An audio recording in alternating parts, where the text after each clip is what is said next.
Actually, there's an interesting story about the temple that I stayed at. It was destroyed during the purge. The Red Guards came along and chased out the monks and the nuns that used to live there, and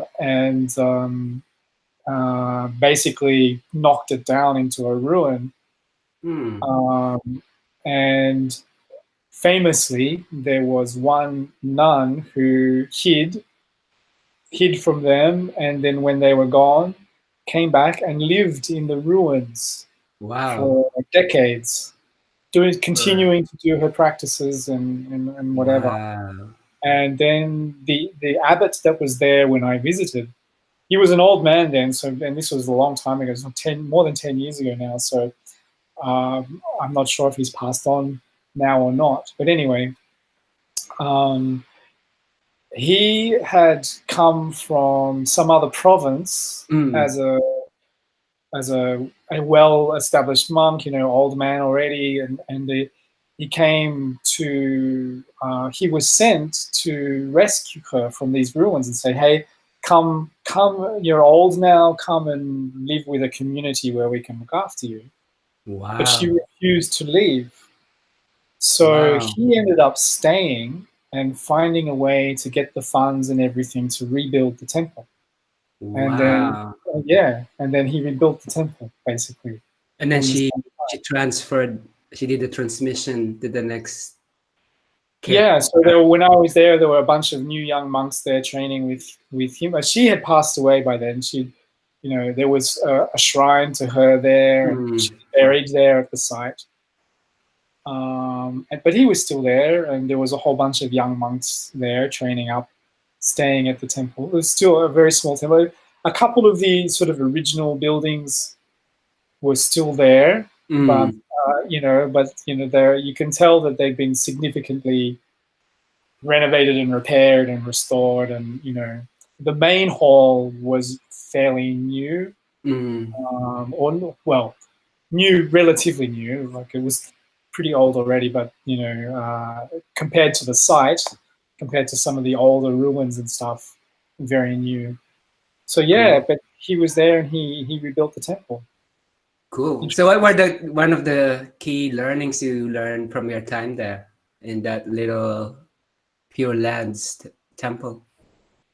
Which you want to share? Because I understand some of the things you get might be a bit personal, But Like the energy there. The energy there, it's like once a place is a temple site, particularly if it's been a temple site for a long time, it's like it will always be a temple site in a way. Like the energy. Is it like a pillar somewhere there? The energy was there.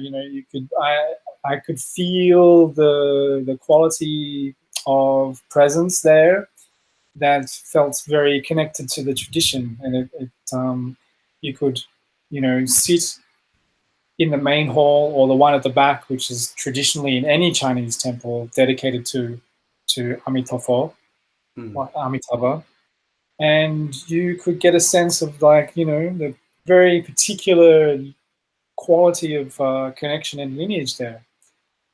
And it was very easy for me to go straight back into intensive practice mode, really, really easy. How long were you meditating for that? Every day I was doing maybe 6 to 8 hours, maybe a little bit more, a couple of days, yeah.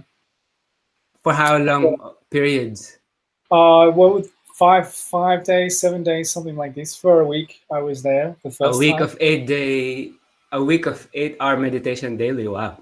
Something like that, yeah. I would spend most of the day meditating, and then just a couple of hours in the middle of the day to have lunch and go for a walk in nature, or walk to the nearest village, or just things like that, or explore around a little bit, and then just go back to the temple and meditate again. Cool. Yeah, so it was great. And after that first visit, I remember the bus ride back to Shanghai. I'd really reconnected to something very strong, and the presence was with me. It was like I was in an altered state. afterwards. I didn't have to be practicing to experience it. And I was in that state for quite a long time after I'd left the temple. And when I was there, the abbot was, he was so happy to see some people come along and actually, do seriously practice. It didn't really matter to him that I didn't want to receive his transmission. I didn't want to, because it would mean sort of some kind of binding relationship to him and that temple. And I didn't necessarily want that. I just wanted to sort of, I could do it on the level of the energy, Yeah. But he gave me little wrist size mala beads, the Buddhist prayer beads things. And he said, why don't you try doing the typical Pure Lands practice? The medicine practice is like just simple, with the beads, Ēmítuófó, Ēmítuófó, Ēmítuófó, Ēmítuófó, Ēmítuófó, like a mantra. Yeah. So he gave me that. And when I was back in Shanghai, I said, it's not a meditative technique that as you know, we were not trained to practice that way. Yeah. But anyway, having serious experience and depth in a meditative, practice, it's like you can pick up other ones and kind of understand how it works without really being a beginner, if that makes sense. In the same way as, like, say, a musician can pick up an instrument that they don't normally play and sort of be able to play it quite well because they're a good musician. Yeah, something like that. So I was doing this practice, Ēmítuófó, Ēmítuófó, Ēmítuófó, just for fun. You're like, well, I've never done it this way before. Why not try?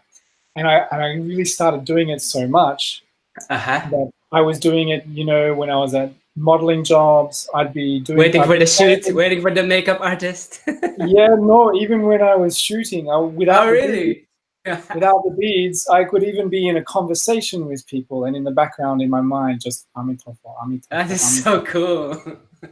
I could be on the outside appearing quite normal and not really, I'd be engaged in other things, but it got to the point where it was like just constant. Ēmítuófó, Ēmítuófó, Ēmítuófó. It's like a background. It's like a background. That's interesting. It's like a dynamic awareness with Ēmítuófó. Yeah, it had a sort of snowball effect. Like it really just got stronger and stronger on its own, and I didn't have to. It was like it sort of started happening on its own, had its own momentum, and after, I don't know, it was like maybe 2 or 3 months of this, quite a long time, I had this really big experience, and it's so funny because I was in a nightclub, completely like paradoxical space. I wasn't partying. It wasn't like I was there partying. I was actually there doing a photo shoot during the day. Yeah. But so I was there doing a freaking modeling shoot. How ironic. And boom, it was like I had this massive, it just took me completely by surprise, this massive opening, like this sort of, I don't know, it's like as if someone had poured liquid sweetness down my throat, and it sort of gathered in the heart and just went boom, really just bang open. Jeez. And it was like this sort of explosion of sort of this intense but very soft white light. Wow. And it was like, oh, hello, Ēmítuófó. Like, good to meet you finally. Yeah.